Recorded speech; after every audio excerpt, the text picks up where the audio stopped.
Hello welcome, स्वागत है आप सबका डेली करंट अफेयर क्लासेस में। अगर आप किसी कॉम्पिटिटिव एग्जाम या एंट्रेंस एग्जाम की प्रिपरेशन कर रहे हैं जहां आपको लगता है कि करंट अफेयर्स उसका एक इंपॉर्टेंट पार्ट है, तो ये क्लास आपके लिए है।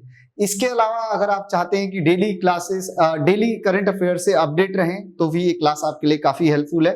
आइए आज हम 7 जून के करंट अफेयर्स कवर करेंगे। ठीक है, तो 7 जून की अगर मैं बात करूं तो हिंदू कैलेंडर के अकॉर्डिंग ज्येष्ठ शुक्ल पक्ष प्रतिपदा तिथि है ये। ठीक है, और एक बार जैसा कि आप जानते हैं कि पर डे करंट अफेयर्स में हम देखते हैं उस डे की क्या इंपॉर्टेंस है। तो 7 June also celebrated as food safety prepare for the expected. यहाँ पे फूड सेफ्टी और सिक्योरिटी से रिलेटेड फूड सेफ्टी डे के रूप में ये सेलिब्रेट किया जाता है। एक वर्ल्ड हेल्थ ऑर्गेनाइजेशन की तरफ से ये चीज 7 जून को सेलिब्रेट किया जाता है। ठीक है, अब हम बढ़ते हैं। आज 7 जून के जो इंपॉर्टेंट करंट अफेयर्स होते हैं उसको हम कवर करेंगे। But as you all know, before we start the class एक क्वेश्चन आता है मेरा, जो कि आपको कितना फिर करंट अफेयर से आप अपडेट रह रहे हैं, और इसी पर्टिकुलर वीडियो में आपको इस क्वेश्चन का आंसर भी मिल जाएगा। क्वेश्चन है, who has the first gold medal for India in 2024 ISSF World cup held in Munich Germany. Shooting से रिलेटेड है।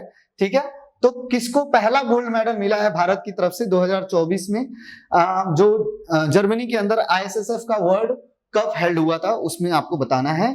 ऑप्शन है Neeraj Chopra, PV Sindhu, Sarabjot Singh and Mirabai Chanu. Those who are familiar with some of the Olympians.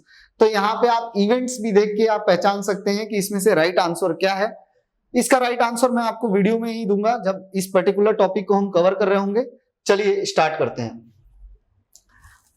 सो पहला important current affair है, India, south Korea, US, Japan, European union launch biopharmaceutical alliance. Biopharmaceutical की मैं बात करता हूं तो लिविंग ऑर्गेनिजम्स के टिश्यूज, उनके बॉडी पार्ट से बने जो मेडिसिन होते हैं उसकी हम बात कर रहे होते हैं, राइट। और इसको लेके दुनिया के बड़े बड़े जो कंट्रीज हैं, मैं कहूंगा एक तरह से डेवलप कंट्रीज की कैटेगरी में आने वाले, इंडिया तो डेवलपिंग कहा जाता है लेकिन अब हम भी fifth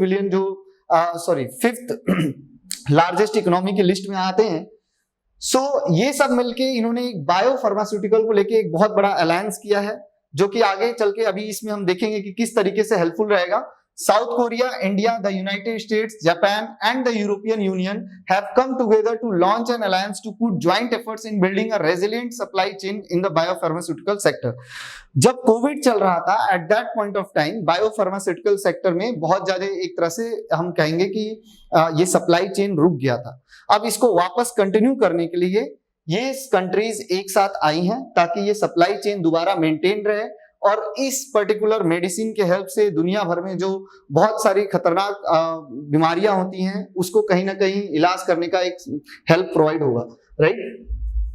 so the first meeting of the alliance was held in San Diego, the United States of America during the bio international convention. तो सबसे पहले तो ये याद रखना है, क्योंकि ये बहुत बड़ा अलायंस हुआ है बायो फार्मास्यूटिकल को लेके, तो पहले इसकी मीटिंग कहाँ हुई है? That was held in San Diego, United States of America. And world largest pharmaceutical exhibition की तरह से ये जाना जा रहा है। Participant emphasise the importance of reliable and sustainable supply chain and agree to coordinate the respective countries bio policies की। जितने भी कंट्रीज इसमें इन्वॉल्व हैं उनकी बायो पॉलिसीज जो होती है उन देश की, उसको लेके, रेगुलेशंस को लेके, रिसर्च और डेवलपमेंट को लेके एक दूसरे को सपोर्ट प्रोवाइड करेंगे। ठीक है, बायोफार्मास्यूटिकल की अगर हम बात करें तो अ class of medicinal product known as biopharmaceutical is made from the organs and tissues of living things. As I told you earlier कि ये क्या है, living things के organs and tissues से एक biopharmaceutical मतलब प्रोडक्ट, ड्रग कह लीजिए, मेडिसिन कह लीजिए, बनाया जाता है। माइक्रोब्स होते हैं, एनिमल फ्लूइड्स होता है, और जेनेटिकली इंजीनियर्ड सेल्स भी होते हैं इसमें। ठीक है, and as well as it include organisms also. It is not the same as medication that are made with different ingredients. हाँ, इसको हम उस तरीके की मेडिकेशन की तरह नहीं ट्रीट करते हैं जो आप मेडिसिन फीवर वगैरह के लिए लेते हैं, उस तरीके से नहीं, थोड़ा सा डिफरेंट इंग्रेडिएंट से, अलग अलग डिफरेंट इंग्रेडिएंट्स नहीं, इन सब चीजों से बना होता है, right.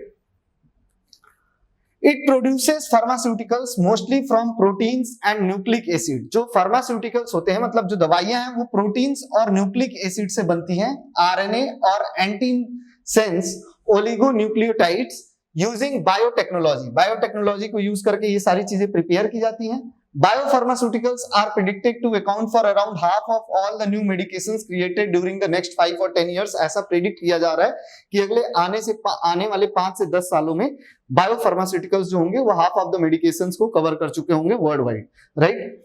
Many regions of the world experience shortage of drugs during the कोविड-19 pandemic due to significant disruption in the medicine supply. की ड्रग जब कोविड आया था, एज यू ऑल नो, सब लोग आइसोलेशन में चले गए थे, बहुत सारी जो चीजें थी ट्रेड वगैरह उस पर रोक लगा दिया गया था, और इस तरह से ये मेडिसिन की सप्लाई भी जो थी वो भी रुक गई थी at a point of time.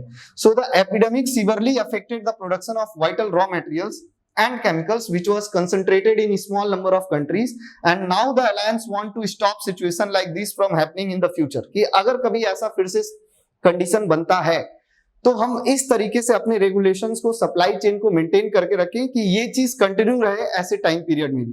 तो इसलिए अलायंस जो है इस पे फोकस कर रहा है। The partnership wants to expand while creating a thorough picture of the pharmaceutical supply chain. साथ में दे ऑल्सो वांट कि और ज्यादा कंट्रीज ज्वाइन करें, इससे और ज्यादा हेल्प होगा, रिसोर्सेज बहुत ज्यादा मिलेंगे, ट्रांसपोर्टेशन और इजी हो जाएगा, right. So the goal of biopharmaceutical alliance is to strength the industry biopharmaceutical supply chain, कि बायोफार्मास्यूटिकल सप्लाई चेन की इंडस्ट्रीज को और स्ट्रेंथ मिले, इसके लिए ये अलायंस बनाया गया है, और हर किसी जो नीडी पर्सन है उसके पास ये चीज पहुंच सके easily, right. In order to create a dependable and sustainable supply chain, the member nations deciding during the San Diego meeting to coordinate their individual biopolicies, legislation, support program for research and development। कि इन्होंने कहा कि हम अपने individual जो bio policies है, legislation है, एक दूसरे को सपोर्ट प्रोवाइड करेंगे, ठीक है। ये हमें पता चल गया कि ये मीटिंग जो हुई थी एक बायो इंटरनेशनल कन्वेंशन इसको बोला जा रहा है, सैन डियागो अमेरिका के अंदर ये हुआ है, और 3 से 6 जून के बीच में ये मीटिंग चली थी। Bio international convention is considered to be world's largest event in the biotechnology and with the participation of more than 18,500 industry leaders. 18,500 से ज्यादा इंडस्ट्री लीडर्स इसको ज्वाइन किए थे इस मीटिंग को, और उसके बाद फिर वहां पे ये सब कुछ कंक्लूजन निकला है। नेक्स्ट न्यूज पे चलते हैं। It is related to United Nation, ठीक है। Pakistan, Panama, Somalia, Denmark and Greece elected United Nation non permanent members. तो देखिए, यूनाइटेड नेशन के अंदर यूनाइटेड नेशन सिक्योरिटी काउंसिल भी होता है, और यूनाइटेड नेशन में 10 नॉन परमानेंट मेंबर्स होते हैं सिक्योरिटी काउंसिल में, और प्लस 5 परमानेंट मेंबर हैं।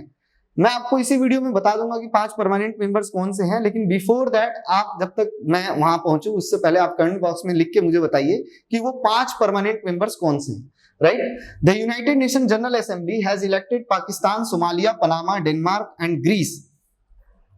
इन कंट्रीज के नाम को देखिए और इनके रीजंस को आइडेंटिफाई करने की कोशिश करिए कि ये कंट्रीज के रीजन क्यों है, क्योंकि रीजनल बेसिस पे इनका सिलेक्शन होता है, ठीक है।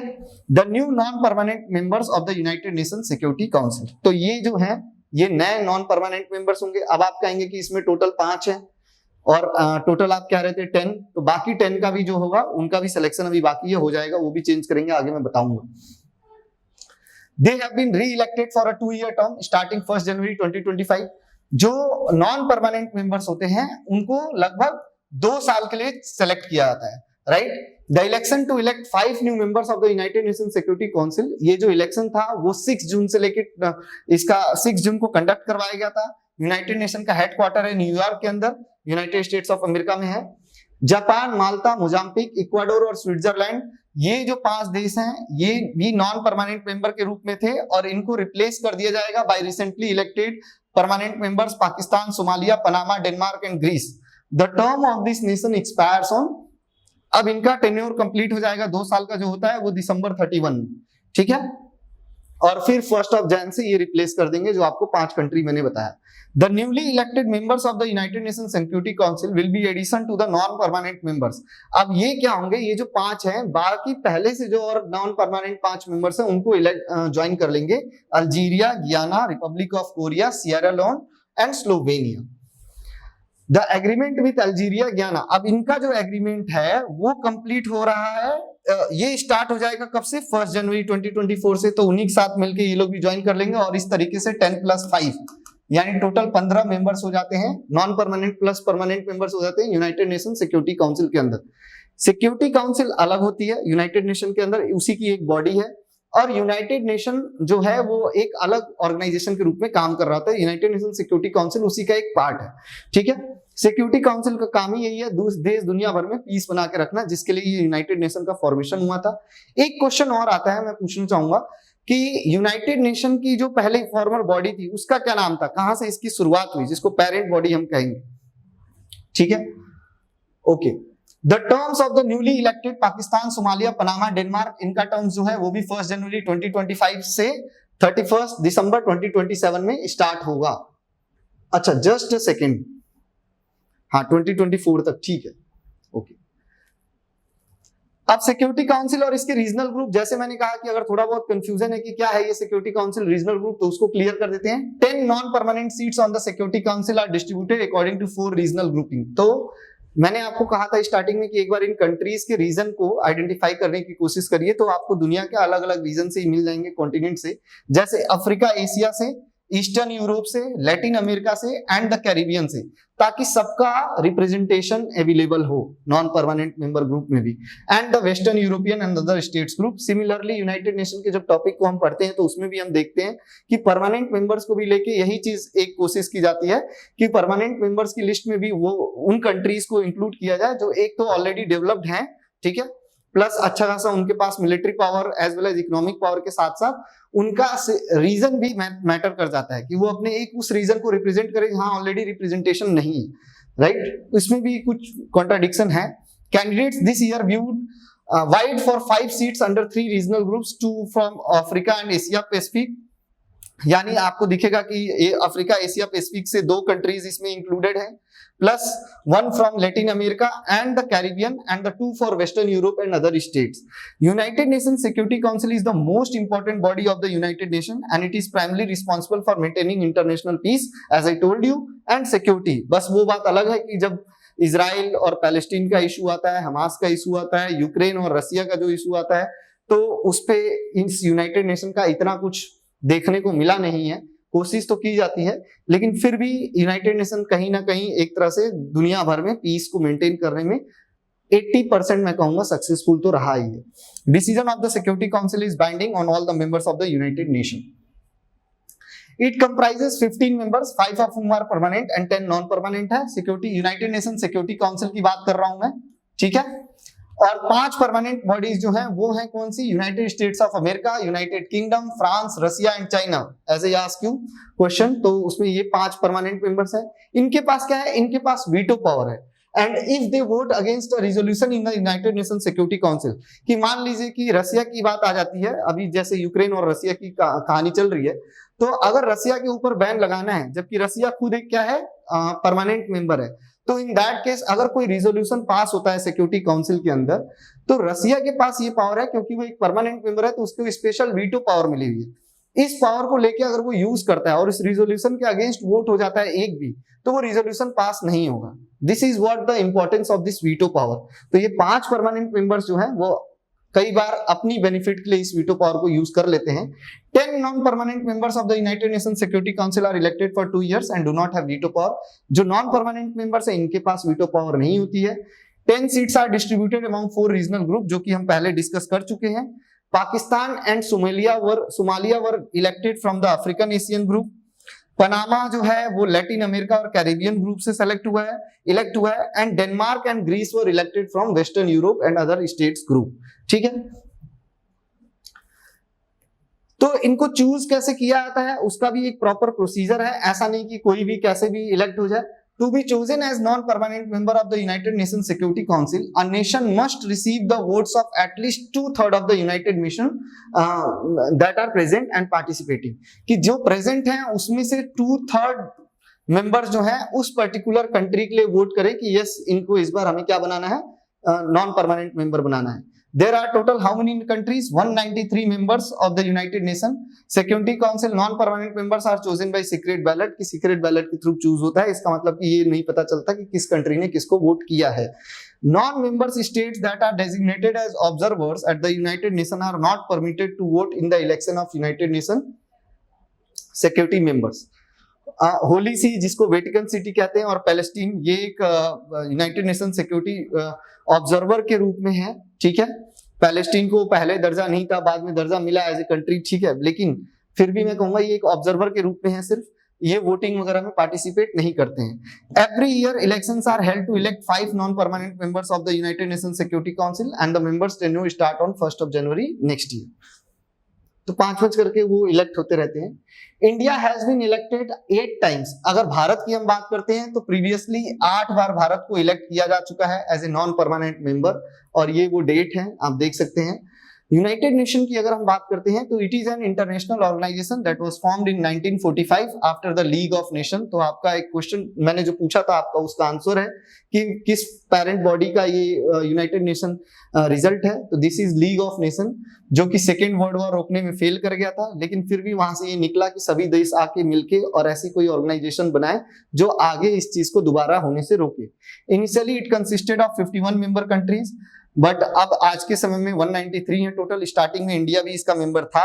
सेक्रेटरी जनरल जो है वो है एंटोनियो गुतेरेस। हेडक्वार्टर इसका है न्यूयॉर्क यूनाइटेड स्टेट्स के अंदर, और इसकी फाउंडेशन डेट है 24 अक्टूबर 1945। ठीक है, I hope this is clear to all of you. Comment box में आप लिख के बताइए मुझे कि which country was the last country to join United Nation. 193 members में वो 193rd नंबर पे कौन सी कंट्री है। ओके, अब यहाँ पे आते हैं 2 bird sanctuaries of Bihar added to Ramsar list. 2 bird sanctuaries है बिहार की जिनको रामसार लिस्ट में ऐड किया गया है। अब क्वेश्चन ये आता है सबसे पहले फर्स्ट कि ये रामसार लिस्ट क्या है। चलिए एक बार देखते हैं, what is this Ramsar list. So an international conference on safeguarding wetlands and their delicate ecosystem। Wetlands जहां थोड़ा पानी होता है उसके आसपास का जो एरिया होता है ग्रीनरी कॉन्स्टिट्यूट करता है, ऐसे एरिया को वेटलैंड्स कहते हैं। और इसी के लिए कॉन्फ्रेंस हुआ था कि इन वेटलैंड्स को कैसे बचाया जाए। It is very important essential for the ecosystem. तो ईरानियन सिटी में, ईरान की सिटी है रामसार, वहां पे एक मीटिंग हुई थी 1971 में। At the summit, a decision was made to safeguard wetlands everywhere। और वहीं पे डिसीजन लिया कि जहां जहां दुनिया में वेटलैंड्स है उनको सेफगार्ड करेंगे, इकोसिस्टम को प्रोटेक्ट करके रखने के लिए। तो क्योंकि वो मीटिंग हुई थी ईरान के शहर रामसार में, तब से उस पर्टिकुलर मीटिंग का जो रिजल्ट था हर जगह रामसार साइट बोला जाने लगा, जहां जहां वेटलैंड्स को इस तरह से कंजर्व करने की कोशिश की जाती है। फिर क्या है, Ramsar convention on wetlands of international importance which was established by the conference offers a framework for the conservation and protection of wetland. उसमें पूरा एक डिटेल में लिखा गया है कि किस तरह से कंजर्वेशन और प्रोटेक्शन किया जाएगा, और इसको ग्लोबली इफेक्ट में ला दिया गया था 1975 से। If a wetland satisfies the requirement of Ramsar convention, कि एक वेटलैंड तभी कहलाएगा जब वो सेटिस्फाई करता है कि रामसार कन्वेंशन में मेंशन की गई चीजें वो सब के अकॉर्डिंग वो एरिया वेटलैंड डेजिग्नेट करने लायक है। So any government that has ratified the agreement may designate it as a wetland of international importance। तो अगर गवर्नमेंट उस देश की समझती है कि रामसार कन्वेंशन के अकॉर्डिंग ये सारी चीजें फुलफिल कर रहा है ये एरिया एक वेटलैंड के रूप में, तो फिर उसको इंटरनेशनल लेवल पे रामसार साइट घोषित किया जा सकता है, डेजिग्नेट किया जा सकता है। It is the name given to these wetland areas. The list is maintained by Ramsar Convention Secretariat, which is based at International Union for the Conservation of Nature IUCN में। फिर ये लिस्ट में add होता जाते हैं ये site, ठीक है। हेडक्वार्टर जो कि कहाँ है, ग्लैंड स्विट्जरलैंड के अंदर है। आई होप रामसार के बारे में क्लियर हो गया होगा आपको। अब हम आते हैं अपने उस करंट अफेयर पे जो रामसार से रिलेटेड है कि अभी बिहार के अंदर 2 ऐसी बर्ड सेंचुरीज हैं जिसको रामसार लिस्ट में ऐड किया गया है। नागती और Nagi bird sanctuaries in Bihar have been designated as the newest wetlands of international importance under the Ramsar Convention by Union Ministry of Environment, Forest and Climate Change। इनके द्वारा इस साइट को particularly Ramsar wetland कहा गया है। अब देखिए India के अंदर जो मिनिस्ट्री रिस्पॉन्सिबल है वो है environment, forest and climate change. ये चीज भी ध्यान में रखना है। Both the sites are man made and situated in झांझा forest range. Jhajha forest range में है, ठीक है। दोनों साइट्स जो है वो मैन मेड है, यानी कुछ तो नेचुरल रामसार साइट्स होती हैं, कुछ मैन मेड है। मैन मेड कैसे हैं और कहां पे है ये? Jamui district of Bihar. Under the Ramsar treaty Bihar now has 3 wetlands. तो इस रामसार ट्रीटी के अनुसार अब बिहार के अंदर टोटल 3 वेटलैंड्स हो गए हैं और टोटल नंबर रामसार साइट्स का कितना हो गया इंडिया के अंदर? 82, ठीक है। तो ये दोनों चीजें याद रखनी है। 81st और 82 रामसार साइट जो है, notification was sent out naming Nagi and sanctuary as India 81st Ramsar site, कि नागी को 81st रामसार साइट बनाया जाए और इसी तरह क्यों, और मैनमेड क्यों कहा जा रहा है, क्योंकि ये पर्टिकुलरली नागी रिवर के ऊपर डैम बनाया गया है, और डैम तो ह्यूमन के द्वारा बनाया जाता है, और ह्यूमन के द्वारा बनाया गया है तो वो जो डैम बनने के कारण वो एरिया वेटलैंड में क्रिएट हो गया है, एंड दैट्स वाई उस एरिया को फिर ह्यूमन मेड रामसर साइट बोला गया। It is located in Jamui district of Bihar and covers 791 hectares. So होता क्या है कि एक्चुअली में बर्ड सेंचुरी क्यों है, क्योंकि during the winter migrating birds from Russia, अब रसिया के अंदर बहुत ज्यादा सीवर विंटर्स हो जाते हैं, फिलहाल इस समय तो बहुत गर्मी हो रही है, रसिया के अंदर बहुत सीवर विंटर्स हो जाते हैं, तो वहां से बर्ड्स जो होती हैं और जितने उनके सर्वाइवल के लिए जो चीजें रिक्वायर्ड है वो खत्म हो जाता है सोर्स, तो वहां से वो माइग्रेट करके यहाँ आती है, northern China, central Asia, Eurasia, इन सब जगह से ये माइग्रेट करके आती है इस पर्टिकुलर साइट पे, drawn the lake created by the dam. In 1984 bird life international designated the Nagi bird sanctuary as important bird and biodiversity area. इससे पहले भी 1984 में एक इंपॉर्टेंट बर्ड और बायोडाइवर्सिटी एरिया के रूप में ये रिकॉग्नाइज किया जा चुका है। And Nagti bird sanctuary is the 82nd Ramsar site. अब आते हैं नेक्स्ट वाले पे, दूसरे का नागी है पहले का, दूसरा 82nd साइट हो गया Nagti. It is also manmade site created by Nagti dam spread across 330। ये भी एक डैम के कारण उस जगह पे जो वेटलैंड क्रिएट हुआ है उसके कारण वो बर्ड सेंचुरी, बहुत सारी बर्ड्स माइग्रेट करके आती हैं, और वहां भी सेम सिचुएशन है जैसे नागी बर्ड सेंचुरी का था। It is near the Nagi's bird sanctuary and is also located in Jamui district of Bihar. Dams lake is a habitat of over 150 species of birds, mammals, fish, aquatic plants. इस तरह की आपको biodiversity वहां पे देखने को मिल जाएगी। Nagti wetlands were declared a bird sanctuary in 1984। इसको भी 1984 में बर्ड सेंचुरी के रूप में डिक्लेयर किया गया था। And one of the largest congregation of red crested pochards जो होती है उनका एक मेला लग जाता है वहां पे इंडो गैंगेटिक प्लेन के अंदर। Bihar now has 3 Ramsar sites. First one जो था वो कंवर लेक है बेगूसराय डिस्ट्रिक्ट के अंदर, ठीक है, and declared at Ramsar site in 2020। 2020 में ही इसको रामसर साइट डिक्लेयर किया गया है। तो ये भी याद रखना है कि बिहार के अंदर जो कंवर लेक है वो तीसरा बर्ड सेंचुरी, यानी पहले तो उसी को डिक्लेयर किया गया not as a bird sanctuary but की रामसर साइट के रूप में। India and China jointly hold the third largest number of Ramsar sites in the world with 82 sites each. Same China के अंदर भी 82 साइट्स को रामसर साइट्स में लिस्ट में ऐड किया गया, और इंडिया के अंदर भी सबसे ज्यादा इन्हीं दोनों देशों में है। United kingdom lead the list with third largest number है इन दोनों का मिला के, सेम पोजीशन होल्ड करके दिया। सबसे आगे लिस्ट में है यूनाइटेड स्टेट्स, और उसके बाद मैक्सिको है 144 साइट्स के साथ। In the last 10 years the number of Indian sites have increased 26 से, लास्ट 10 सालों में 26 से 82 हो गए हैं। 40 new sites have been added to the list in the past 3 years। ये बड़ी बात है। Number of Indian sites on the list has increased from 26 to 82 इन लास्ट 10 years, of which 40 have been added in last 3 years। इसका मतलब ये हुआ कि पहले के कंपैरिजन में कंजर्वेशन प्रोग्राम पे ज्यादा ध्यान देते हुए बहुत सारे राम साइट बनाए गए, लिस्ट में ऐड किए गए, और अब उससे ज्यादा होगा इकोसिस्टम को और प्रोटेक्शन मिलेगी। अब यहाँ पे एक और आता है कि फर्स्ट इंडियन वेटलैंड साइट कौन सा था, तो कन्वेंशन वर चिलिका लेक उड़ीसा के अंदर जो चिलिका लेक है, और किउल दाव नेशनल पार्क राजस्थान के अंदर, ये सबसे पहले ऐड किए गए थे वेटलैंड्स के रूप में इंडिया की तरफ से amongst the states Ramsar site के रूप में। Tamil Nadu has the most number of Ramsar sites in India. ये भी ध्यान में रखना है, सबसे ज्यादा रामसर साइट्स आपको तमिलनाडु के अंदर मिलेंगे जो कि 16 हैं, and Uttar Pradesh came on second place जो कि 10 रामसर साइट्स के साथ। सबसे लार्जेस्ट रामसर साइट इंडिया के अंदर है Sundarban of West Bengal, Sundarban delta जो कि biggest largest delta in the world है, और सबसे स्मॉलेस्ट रामसर साइट है इंडिया के अंदर रेणुका इन हिमाचल प्रदेश। ठीक है, आई होप ये पूरा इंफॉर्मेशन कंप्लीट इंफॉर्मेशन हो गया about this particular current affair.